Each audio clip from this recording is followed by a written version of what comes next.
சுந்தர் தனது நீல ஒளி கத்தியுடன் உறுதி நிறைந்த முகத்துடன் நிற்கிறார். அவருக்கு பின்னால் தீய சக்தியின் நிழல் உருவம் பயமுறுத்தும் வகையில் தோன்றுகிறது. காவலனின் முதல் போர் சுந்தர் கத்தியுடன் உறுதியுடன் நின்றாலும் அவரது மனதில் ஒரு கேள்வி எதிரொலித்தது. அந்த தீய சக்தி எங்கே? எரிந்த பாதச்சுவடுகளை பின்பற்றி அவர் கருகிய பகுதி வழியாக விரைந்தார். பாதச்சுவடுகள் அனைத்தும் அடர்ந்த காட்டில் சன்னதியை நோக்கியே செல்வதை கண்டார். படிகத்தை தான் அது தேடுகிறது என்ற உண்மை அவரை உலுக்கியது. அந்த நேரத்தில் கருகிய தரையில் இருந்து திடீரென காய்ந்த மரக் கிளைகள் மின்னல் வேகத்தில் மேலெழுந்து சுந்தரின் பாதையை மறித்தன. அவற்றை தொட்ட இடங்கள் வெப்பத்தால் வாட ஆரம்பித்தன. இதுதான் அந்த சக்தி என்று உணர்ந்த சுந்தர் தனது நீல ஒளியை பயன்படுத்தி அந்த கிளைகளை ஒரு சுழல் வேகத்தில் பிடித்து சுக்குநூறாக உடைத்தார். ஆனால் தீய எங்கேயோ மறைந்து இருந்து கொண்டு சக்தி தாக்கியது. உருவமற்ற எதிரி சுந்தர் சன்னதியை அடைந்தபோது அது ஒரு குளிர்ச்சியான இருள் வலையால் சூழப்பட்டது. படிகத்திலிருந்து வெளிப்பட்ட நீல ஒளி மங்கத் தொடங்கியது. சன்னதிக்கு முன்னால் ஒரு பெரிய கருமையான புகை உருவம் காற்றில் மெல்ல அசைந்தாடியது. அதுதான் அந்த தீய சக்தி. அந்த உருவமற்ற எதிரி ஒரு முழக்கத்தை எழுப்பியது. இன்னும் ஒரு சாகசக்காரனா? என் வலிமைக்கு நீ ஒரு பொருட்டல்ல. சுந்தர் தனது கத்தியை உயர்த்தி, நான் சாகசக்காரன் இல்லை, நான் இந்த காட்டின் காவலன் என்று கர்ஜித்தார்.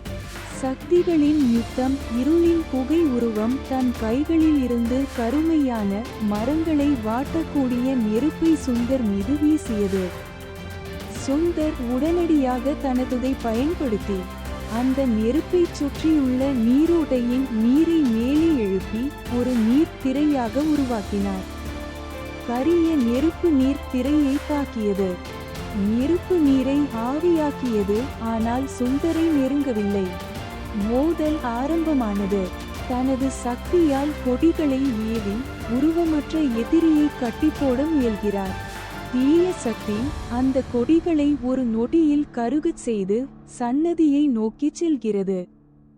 உருவமற்ற சக்தி படிகத்தை நெருங்கும் முன் சுந்தர் தனது முழு நீல சக்தியையும் ஒன்று திரட்டி படிகத்திற்கும் எதிரிக்கும் இடையே ஒரு ஒளிச் சுவரை உருவாக்கினார்.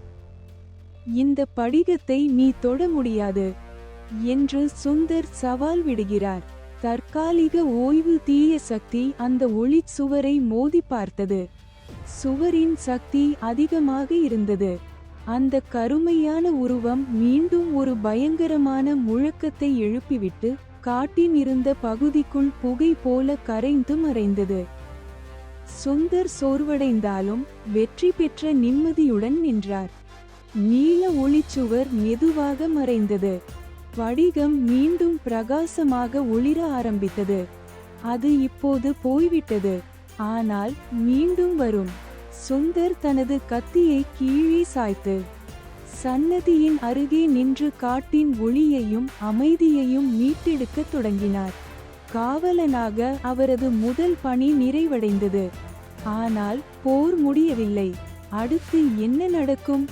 சுந்தர் தனது சக்தியை எப்படி இன்னும் மேம்படுத்தப் போகிறார்? அந்த தீய சக்தி எதற்காக படிகத்தை திருட முயல்கிறது? சுந்தர் வேறு யாரையாவது சந்திப்பாரா அல்லது தனியாகவே போராடுவாரா?